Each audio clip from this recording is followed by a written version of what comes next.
Réservé aux joueurs africains, c'est ça, Habib? Oui, parce que, alors, je suis jamais dans la victimisation. Pas du tout par rapport à ça. C'est juste que lorsque je vois ce classement, on se rend compte que ce qui se passe de la 5e à la 30e place n'a pas réellement d'intérêt et de valeur. Lorsque je vois que Sadio Mané, qui a quand même été assez éblouissant avec Liverpool l'année dernière. Vous l'auriez mis dans les 10? Je l'aurais mis déjà devant des joueurs comme Sergio Aguero, je l'aurais mis devant Kevin De Bruyne. Il a mis 10 buts en Ligue des Champions. Il a marqué en finale de Ligue des Champions. Il a été extraordinaire. Ça a été le deuxième meilleur joueur de Liverpool derrière Mohamed Salah. Lorsque je vois Mohamed Salah, par exemple, et que je le compare à Lionel Messi, sur la valeur intrinsèque, Lionel Messi est le meilleur joueur du monde, l'un des meilleurs joueurs du monde.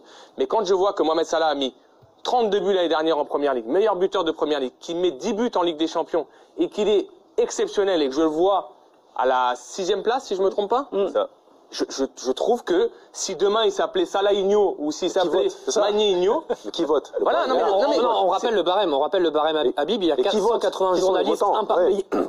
Pardon, 180 journalistes, un par pays qui ont voté. Le barème, ils votaient à chaque fois pour leur top 5 avec 6 points pour le premier, 4 pour le deuxième, 3 pour le troisième, 2 pour le quatrième et 1 pour le dernier. C'est comme ça ensuite qu'on accumule les points. Comme le disait Didier, c'est très subjectif. On en revient toujours au même problème, les critères. Voilà. Les critères, c'est quoi les critères? Ça part dans tous les sens. Vous pouvez faire ce que vous voulez avec ce vote. Donc il y a... souvent eu un manque de reconnaissance, il faut le dire. Et j'appuie sur quelque chose qu'on en a parlé, mais rappelez-vous de Samuel Eto'o, qui ne gagne pas le Ballon d'Or, alors qu'il avait fait un premier Ballon d'Or en 95, c'est arrivé. On a ouvert. Mais rappelez-vous aussi du classement d'un Drogba, par exemple, d'un Yaya Touré. Là, je vois le classement de Sadio Mané par rapport à sa saison. Pour quelle raison, d'après vous? Je pense qu'il y a un manque de reconnaissance, puisqu'ils ne brillent pas avec leur sélection. C'est difficile pour eux de briller avec leur sélection.